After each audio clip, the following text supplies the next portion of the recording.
brodovi su idealni za duge plovidbe, pogotovo u režimu sa smanjenom potrošnjom goriva na manje brzini, rata je manje i jedno drugo. I zaista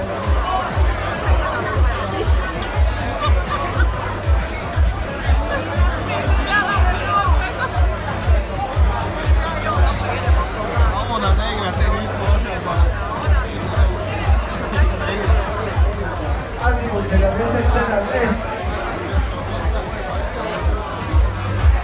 vrhunskih performansi, vrhunskog dizajna, kvalitete izrade. Ovo plovilo je postavilo standarde u svojoj klasi, a ovdje se ovo je najveći prilog.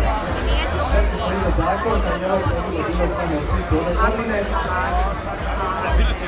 i nadamo se da će biti još puno više ovdje.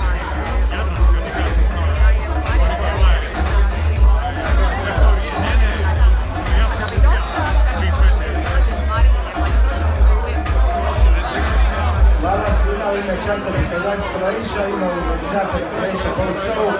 Hvala što ste došli.